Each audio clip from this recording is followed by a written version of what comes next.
और महाराज बलि, आप राजा हैं, इसलिए आप इसके सर्वप्रथम अधिकारी हैं।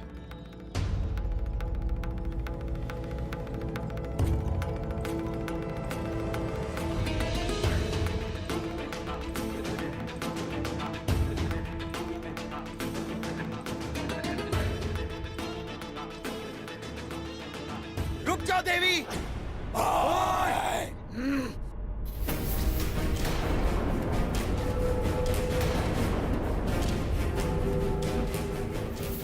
इस अमृत पर असुरों का नहीं, हम देवताओं का अधिकार है। असुर अमृत पान नहीं कर सकते।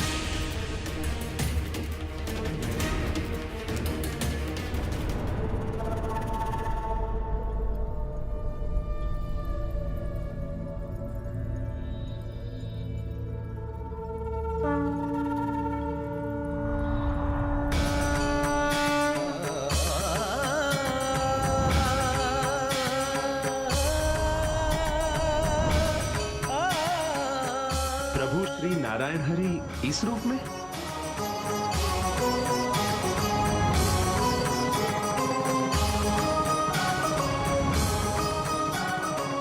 क्या देख रहे हो देवराजेंद्र? ये सुंदरी हमारी है। ये हम असुरों के लिए यहाँ आई है। इसे नेत्र उठाकर देखने की चेष्टा भी मत करना। सत्य कहा आपने दैत्यराज बलि। मैं यहाँ केवल आपके लिए आई हूँ, और मुझ जैसी सुंदरी के योग्य आप जैसा कोई महाबली ही है। ये देवता नहीं। हाँ हाँ ठीक है, किंतु इस अमृत पर हम देवताओं का भी तो अधिकार है। ये असुर इसे छल से छीन कर लाए हैं। छल तो तुम देवताओं ने किया है। समुद्र मंथन से जो कुछ भी प्राप्त हुआ वो सब तुमने ले लिया। वैसे भी प्रेम और युद्ध में तो सब कुछ वैध होता है ना, छल से लिया हो या बल से। किंतु ये अमृत अब हमारा है, और वैसे भी इस देवराजेंद्र पर विश्वास नहीं कर सकते हम। आपने सत्य कहा प्रिय राहु। ये देवता विश्वास के योग्य कदापि नहीं है। हाँ। और इनका वो इष्ट विष्णु नारायण, वो तो सबसे बड़ा छलिया है। हाँ हाँ। देखा तुमने, ये सुंदरी भी तुम लोगों के बारे में अच्छी तरह से जानती है। अब तो तुम्हें ज्ञात हो गया होगा ना, ये सुंदरी हमारे साथ है।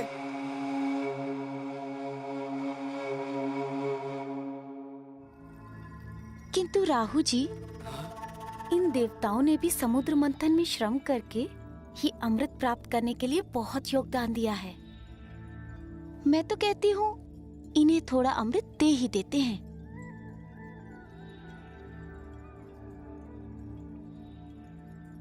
और इन देवताओं के भांति हम तो छलिया नहीं हो सकते ना।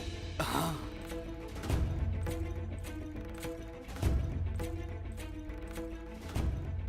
किंतु सुंदरी, इन्हें ये अमृत दे दिया तो? राहु जी, कम नहीं पड़ेगा। अगर आप इन्हें थोड़ा अमृत दे देते हैं तो ये सदैव आपके आभारी रहेंगे।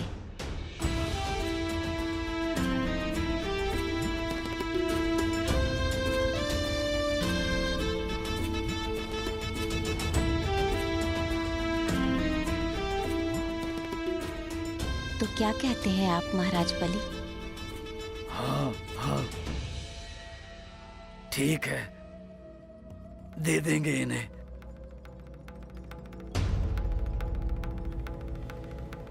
परंतु स्मरण रहे, सबसे पहले ही अमृत असुरों को प्राप्त होना चाहिए।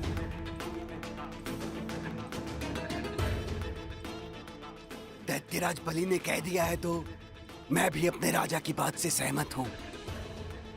किंतु मैं इनकी बात से सहमत नहीं हूँ। अमृत पान करने के पश्चात ये लोग हमसे भी तो छल कर सकते हैं। हम इन असुरों पर विश्वास नहीं कर सकते।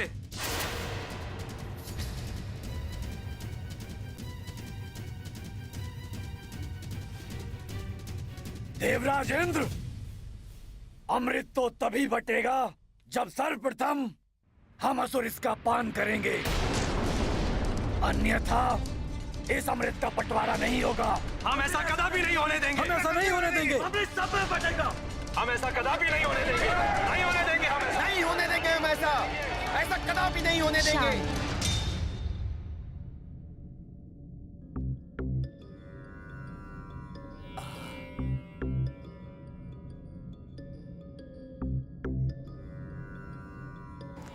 असुरों, क्या आप लोगों में से कभी भी किसी ने अमृत देखा है?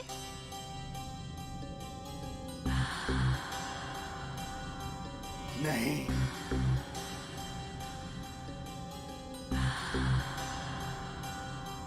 बताइए महाराज, और क्या कभी अमृत ग्रहण किया है? नहीं ना? आपने? और आपने?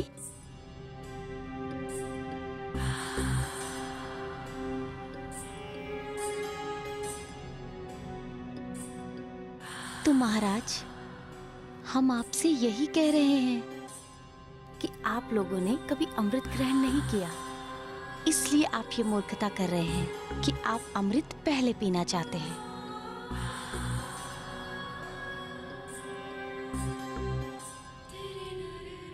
कहना क्या चाहती हैं सुंदरी? मैं कुछ समझा नहीं।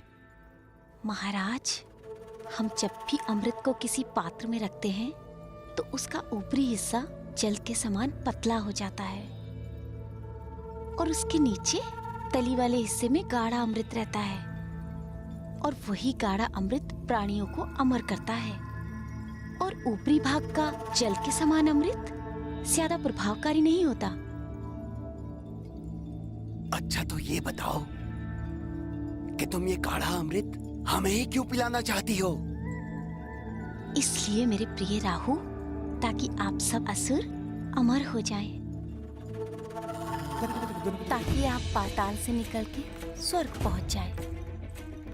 इन इंद्रादि देवताओं ने सदैव ही भोग विलास पूर्वक जीवन जिया है और आप सबको पाताल में रहने के लिए विवश कर दिया।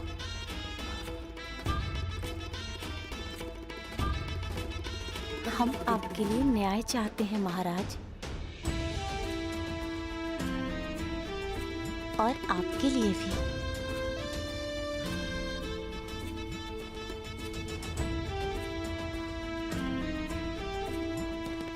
ठीक है सुंदरी।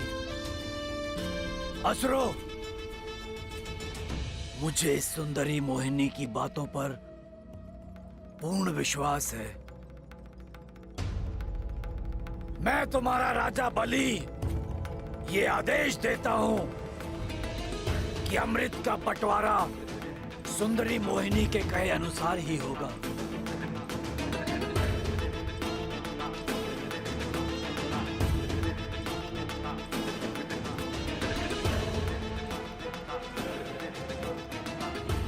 किंतु दैत्यराज, कहीं ऐसा ना हो कि ये सुंदरी सारा अमृत इन देवताओं को ही बांट दे।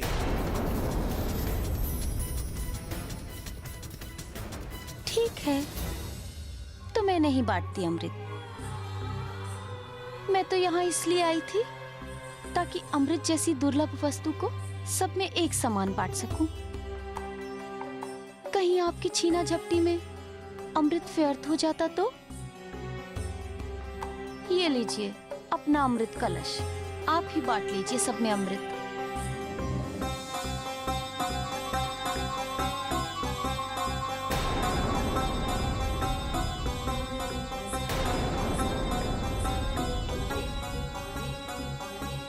ये ले लीजिए अपना कलश महाराज।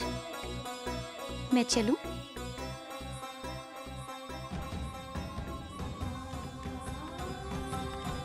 नहीं सुंदरी, इस अमृत को तो अब तुम अपने हाथों से ही पिलाओ।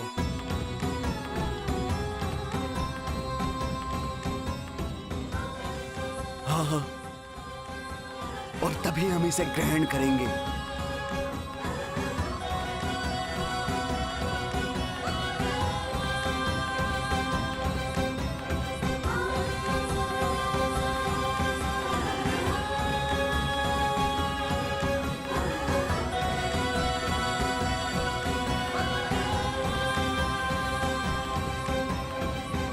प्रकार देवी मोहिनी के रूप और सौंदर्य पर मोहित हुए असुर देवी मोहिनी के बताए अनुसार अमृत पान करने के लिए तैयार हो गए। अर्थात प्रभु नारायण जी ने असुरों के छल का प्रत्युत्तर छल से ही दिया माता।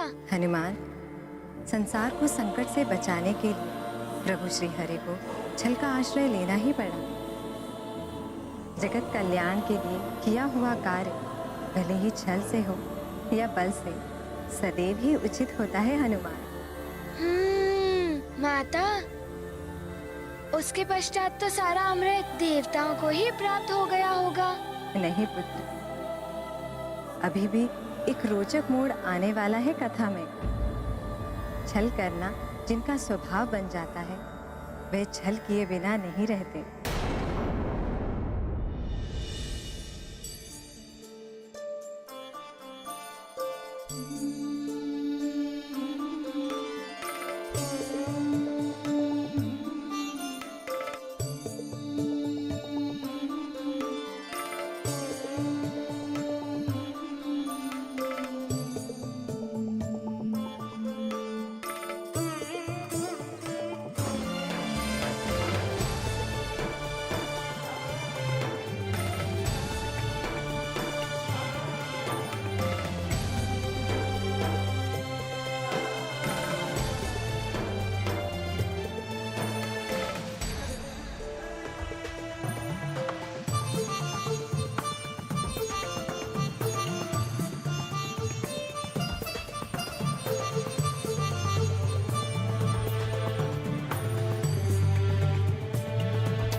मोहिनी रूपा सुंदर नार, नारायण लेके अवतार।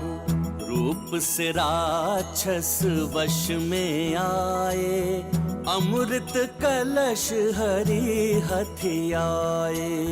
कर कमलों से अमृत पान, करवाए सुर को भगवान। जग कल्याण सदा ही कर हैं, कितने दयालु देखो हरि हैं।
ये देवता नहीं है।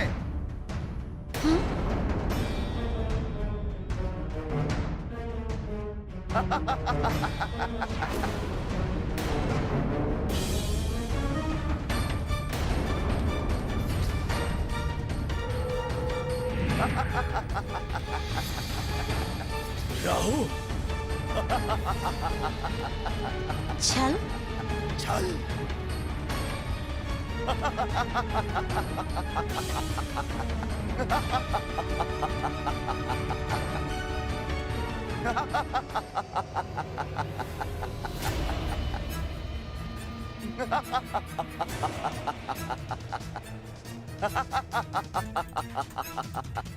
मैं अमर हो गया। अमृत का पान तो मैंने कर लिया। मुझे तो तुम पर पहले ही संदेह हो गया था सुंदरी मोहिनी, इसीलिए मैं देवताओं की पंक्ति के मध्य जाकर खड़ा हो गया था।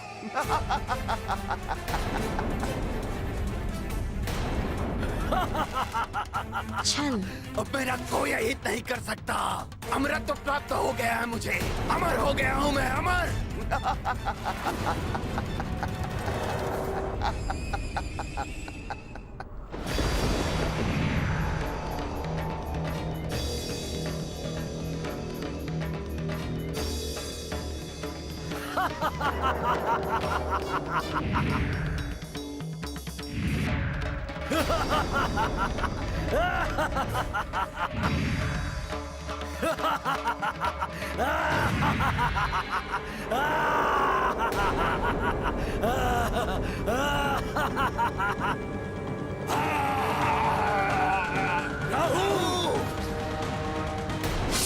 देवताओं और असुरों में युद्ध प्रारंभ हो गया, क्योंकि देवता अमृत पान करके पुष्ट एवं अमर हो चुके थे। देवी लक्ष्मी और प्रभु श्री नारायण के आशीर्वाद की शक्ति भी उनके साथ थी। देवताओं ने सहज ही असुरों को परास्त कर दिया। तो ये कथा थी प्रभु श्री नारायण के कूर्म अवतार की। एवं इसी कथा में प्रभु नारायण जी ने देवी मोहिनी का रूप धारण करके असुरों से अमृत की रक्षा की। तो हनुमान, अब ये बताओ कि इस कथा से हनुमान को क्या सीख प्राप्त हुई? मैंने इससे ये सीखा कि यदि दृढ़ इच्छा शक्ति हो तो प्रभु नारायण के कूर्म अवतार की ही भांति अपने पृष्ठ पर मंदराचल पर्वत को रखकर उसे मतवाकर हम समुद्र से अमृत निकलवा सकते हैं।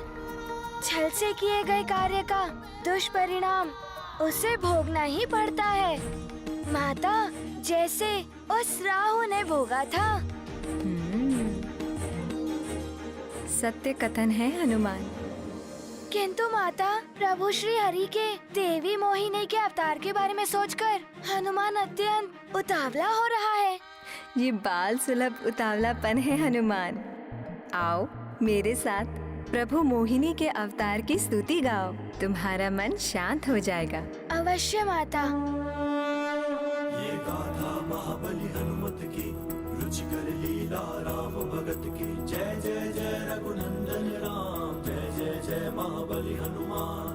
मोहिनी रूपा ले अवतार, जग पे किए विष्णु उपकार।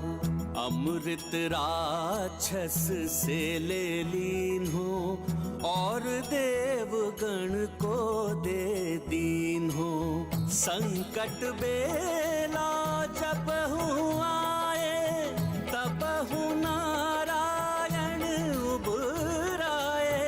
हनुमत सुमिरे बारंबार, जय जय जय श्री हरि जयकार। ये गाथा महाबली हनुमत की, रुचिकर लीला राम भगत की। जय जय जय रघुनंदन राम, जय जय जय महाबली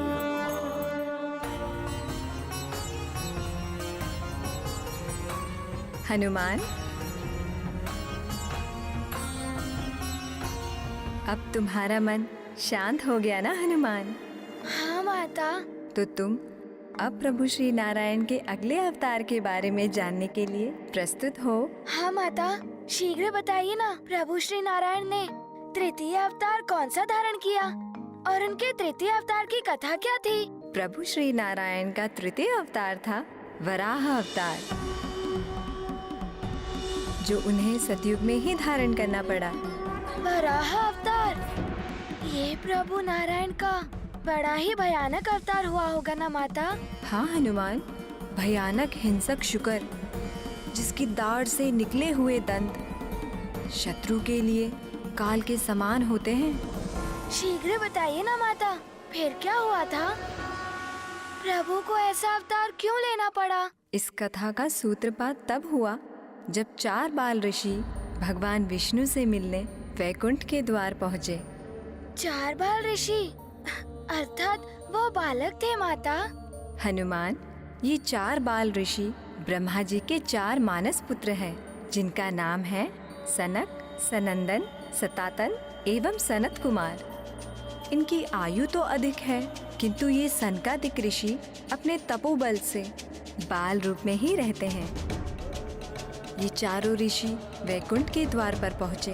वैकुंठ में 7 द्वारों को पार करने के पश्चात ही प्रभु नारायण से भेंट होती है।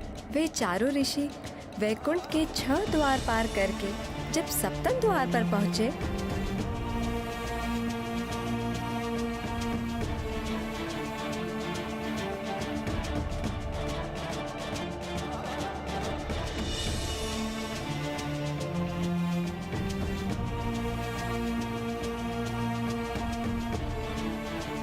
रुक जाइए बाल ऋषियों, आप बिना अनुमति के भीतर नहीं जा सकते।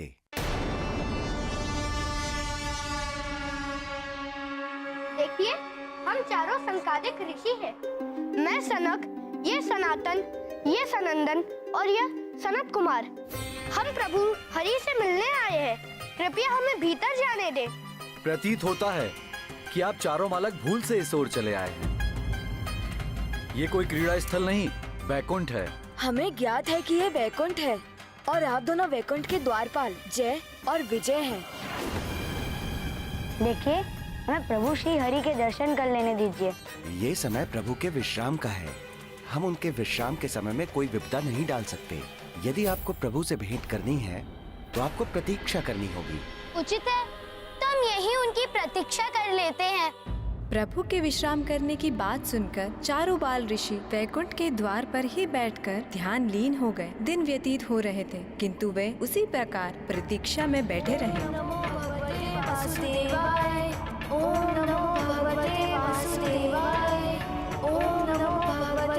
ये तो बाल हट पर अड़ गए हैं। ओम नमो भगवते वासुदेवाय, ओम नमो भगवते वासुदेवाय, ओम नमो भगवते वासुदेवाय। ये चारों तो जाने का नाम ही नहीं ले रहे हैं। देखिए, आप बहुत दिनों से यहीं बैठे हुए हैं। ये कोई विश्राम स्थल या तप स्थल नहीं है। अतः आप चारों ये बालहट छोड़कर जहाँ से आए थे वहीं लौट जाइए। और ईश्वर की इच्छा हुई तो आपकी भेंट उनसे हो ही जाएगी, किंतु इस तरह आप यहाँ बैठकर अपना समय नष्ट न करें। और वैसे भी आपकी आयु अभी तप या प्रभु दर्शन की नहीं, क्रीड़ा करने की है।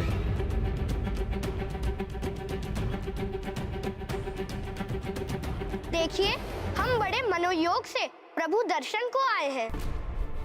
हमें उनसे मात्र एक बार भेंट कर लेने दीजिए। हमारे दर्शन मात्र से उनके विश्राम में व्यवधान भी नहीं आएगा।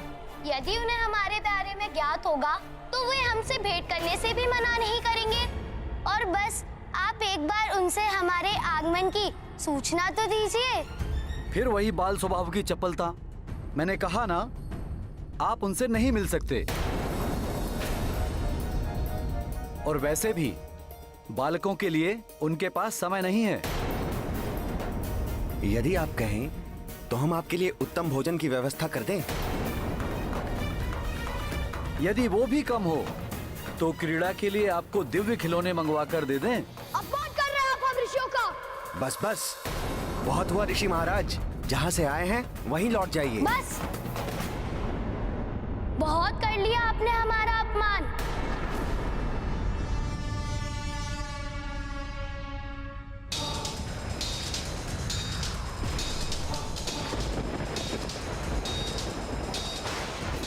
जय विजय। प्रभु के द्वारपाल तो बन गए हैं आप, किंतु प्रतीत होता है कि आपने अपने ज्ञान के द्वार बंद कर रखे हैं। अन्यथा वैकुंठ के वासी होकर हम ऋषि का इस प्रकार अपमान नहीं करते। आप दोनों भगवान के निकट रहने के योग्य कदापि नहीं हैं। हम ऋषियों का परिहास करके आप दोनों ने अपनी आसुरी वृत्ति का परिचय दिया है। हम तुम्हें शाप देते हैं। अपनी इसी आसुरी वृत्ति के साथ तुम दोनों पृथ्वी पर जन्म लोगे और जन्म मृत्यु के बंधन में बंधे रहोगे।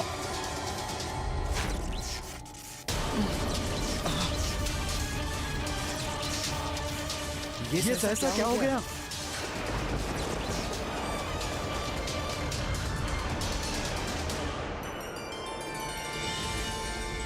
प्रभु। प्रणाम प्रभु। सनकादिक ऋषि, मेरे लोक में आप ऋषियों का स्वागत है। प्रणाम सनकादिक ऋषि। आपका यहाँ आना सुखद है।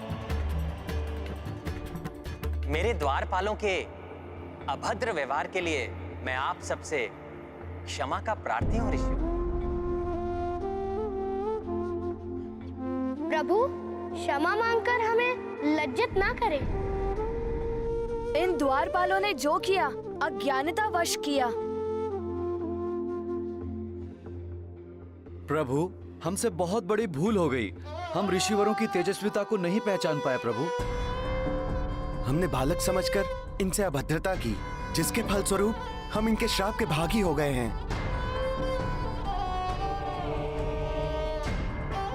इनके श्राप के फलस्वरूप हमें पृथ्वी लोक पर जन्म लेना पड़ेगा प्रभु। हम आपसे दूर नहीं जाना चाहते प्रभु। हे बाल ऋषियों, हम हमारी भूल के लिए आपसे क्षमा मांगते हैं। कृपया अपना श्राप वापस ले लीजिए। जय विजय, ये विधि का विधान है। श्राप हो या वरदान, हम उसे वापस नहीं ले सकते। अतः हम ऐसा करने में असमर्थ हैं। ये सत्य है जय विजय कि सनत कुमारों के द्वारा दिया गया श्राप वापस नहीं हो सकता। तुम दोनों को पृथ्वी पर जन्म लेना ही होगा, किंतु हम तुम्हें इसके लिए विकल्प अवश्य दे सकते हैं। या तो तुम 7 जन्मों के लिए मेरे महाभक्त बनकर पृथ्वी पर जन्म लो, या फिर 3 जन्मों के लिए मेरे घोर शत्रु बनकर पृथ्वी पर जन्म लो। उसके पश्चात तुम वापस वैकुंठ में मेरे द्वारपाल बनकर सदा मेरे साथ रह पाओगे। किंतु अब ये तुम पर है कि तुम कौन सा विकल्प चुनते हो।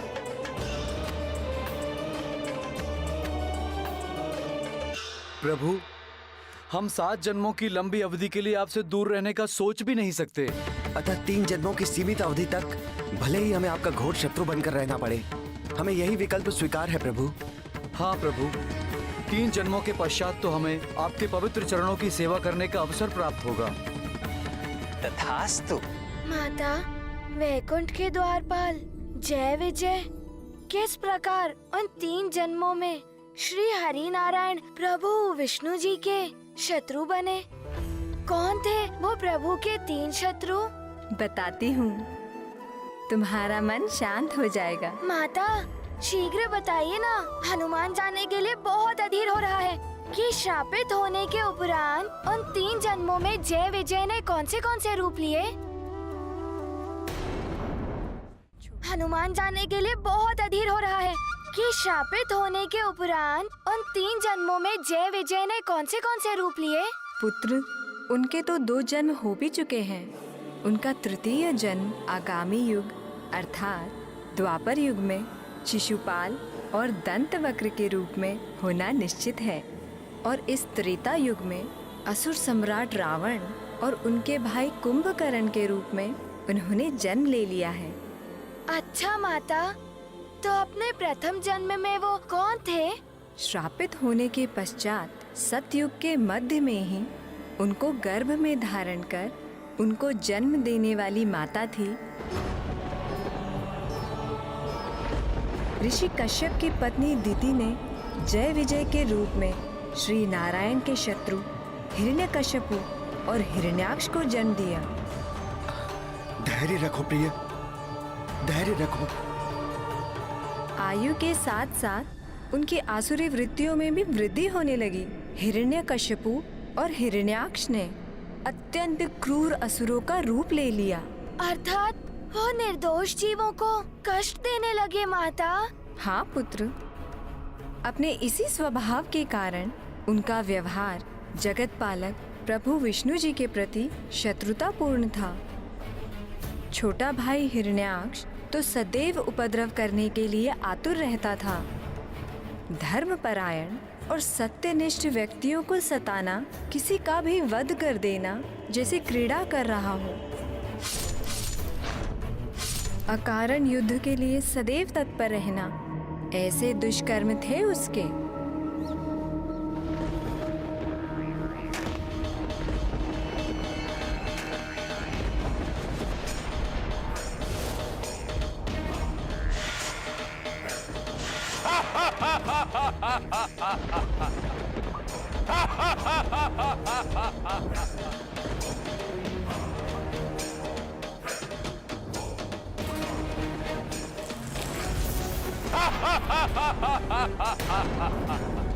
डरो मुझसे, सर्वशक्तिमान हिरण्याक्ष हूं मैं।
क्या पृथ्वी लोक पर कोई योग्य योद्धा नहीं है जो सर्वशक्तिमान हिरण्याक्ष के साथ युद्ध कर सके? परंतु एक उत्तम विचार आया है मेरी बुद्धि में कि इंद्रदेव से युद्ध करके उनकी शक्ति की परीक्षा लूं मैं।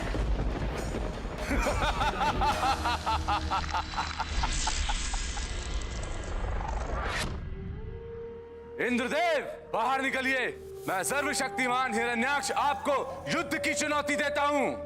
देखते हैं मेरे समक्ष आप कितने अधिक समय तक सुरक्षित रह पाते हैं।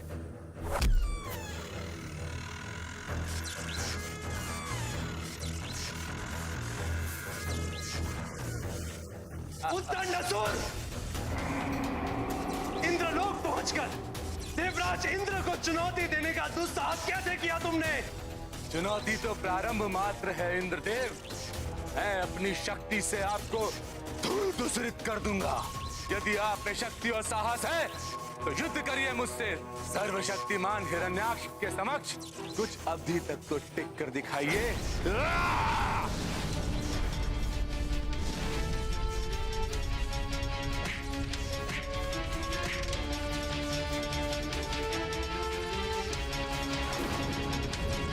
स्वयं को संभालिए देवराज इंद्र। युद्ध कौशल और बल में इससे कहीं अधिक श्रेष्ठता की अपेक्षा की थी इस सर्वशक्तिमान हिरण्याक्ष ने।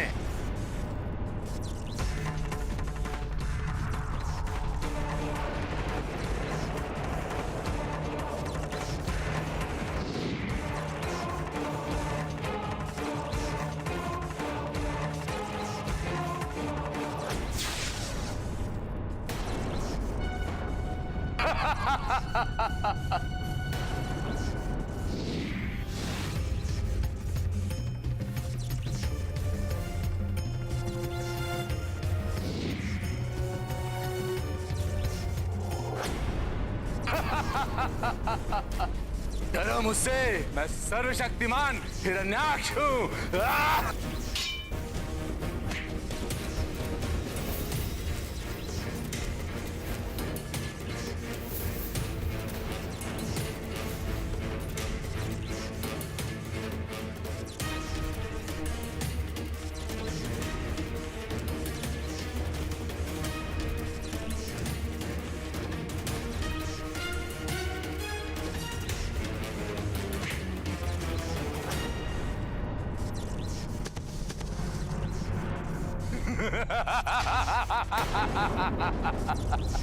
पराजय स्वीकार करते हैं इंद्रदेव, या प्राणघाती प्रहार करूं आप पर?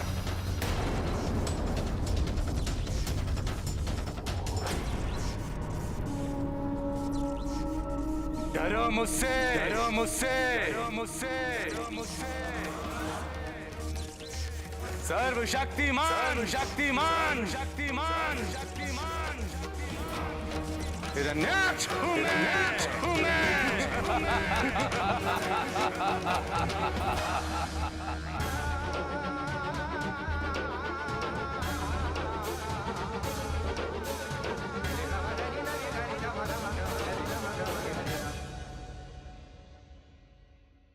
शक्ति का अभिमान पतन का कारण बनता है।